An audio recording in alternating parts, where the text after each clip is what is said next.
താമരശ്ശേരിയിലെ അറവ് മാലിന്യ സംസ്കരണ പ്ലാന്റായ ഫ്രഷ് കട്ടിന് കട്ടിപ്പാറ ഗ്രാമപഞ്ചായത്ത് സ്റ്റോപ്പ് മെമ്മോ നൽകി. മഴയിൽ ഫാക്ടറിയിൽ വെള്ളം കയറി പുഴയിൽ മാലിന്യം ഒഴുകിയിരുന്നു. സ്ഥാപനം അടച്ചുപൂട്ടാൻ പൊല്യൂഷൻ കൺട്രോൾ ബോർഡും നോട്ടീസ് നൽകി. ഷഹീദ് വിവരങ്ങളുമായിട്ട് ഷഹീദ്, അവിടെ ഉണ്ടായ സംഭവങ്ങളിലൊക്കെയുള്ള പോലീസ് നടപടികളൊക്കെ ഇപ്പോഴും തുടരുകയാണ്. വലിയ വിവാദങ്ങളായ വിഷയങ്ങളാണ്. അതിനിടയിൽ ഇപ്പോൾ സ്ഥാപനം പൂട്ടാനുള്ള അല്ലെങ്കിൽ സ്റ്റോപ്പ് മെമ്മോ നൽകുകയാണല്ലേ?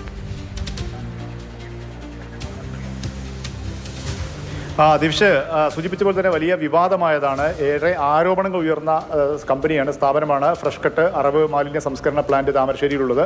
അതാണിപ്പോൾ അടച്ചുപൂട്ടാൻ വേണ്ടി മലിനീകരണ നിയന്ത്രണ ബോർഡ് ഇപ്പോൾ നോട്ടീസ് നൽകിയിരിക്കുന്നത്. എത്രയും പെട്ടെന്ന് എല്ലാ പ്രവർത്തനങ്ങളും എത്രയും പെട്ടെന്ന് അവസാനിപ്പിക്കണം എന്ന് പറഞ്ഞുകൊണ്ടാണ് മലിനീകരണ നിയന്ത്രണ ബോർഡിൻ്റെ നോട്ടീസ് ഇപ്പോൾ വന്നിട്ടുള്ളത്. വിവിധങ്ങളായ മാലിന്യീകരണ നിയന്ത്രണ നിയമങ്ങൾ, ജലം, വായു, അന്തരീക്ഷം ഉൾപ്പെടെയുള്ള നിയമങ്ങൾ ലംഘിച്ചതു എന്ന് ബോധ്യപ്പെട്ടിട്ടുണ്ട്. ഈ അധികാരം ഉപയോഗിച്ച് അടച്ചുപൂട്ടാനുള്ള നോട്ടീസ് നൽകുന്നു എന്നാണ് ബോർഡ് നോട്ടീസിൽ പറഞ്ഞിരിക്കുന്നത്.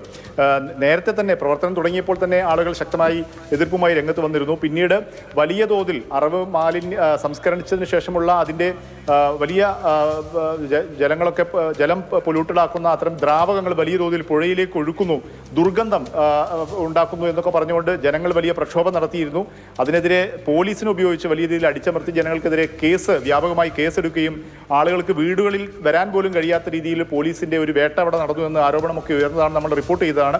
ഇപ്പോൾ ഏറ്റവും ഒടുവിൽ കഴിഞ്ഞ ദിവസം ഉണ്ടായ മഴയിൽ ഫ്രഷ് കട്ടിനകത്ത് വെള്ളം കയറിയിരുന്നു. ആ വെള്ളം ഫ്രഷ് കട്ടിൽ നിന്നും അവിടെ സൂക്ഷിച്ചിരുന്ന അല്ലെങ്കിൽ അവിടെ ഉണ്ടായിരുന്ന വലിയ തോതിലുള്ള സംസ്കരിച്ചതിന് ശേഷമുള്ള അറവ് മാലിന്യങ്ങൾ വലിയ തോതിൽ തൊട്ടടുത്തുള്ള പുഴയിലേക്ക് ഒഴുകി എന്ന് നാട്ടുകാർ പരാതിപ്പെട്ടിരുന്നു. MLA PK ഫിറോസ് MLA അവിടെ കഴിഞ്ഞ ദിവസം സന്ദർശിച്ചിരുന്നു. അദ്ദേഹം തന്നെ പൊല്യൂഷൻ കൺട്രോൾ ബോർഡിനും പഞ്ചായത്തിനും ഒക്കെ ഇതുമായി ബന്ധപ്പെട്ട് പരാതി നൽകിയിരുന്നു.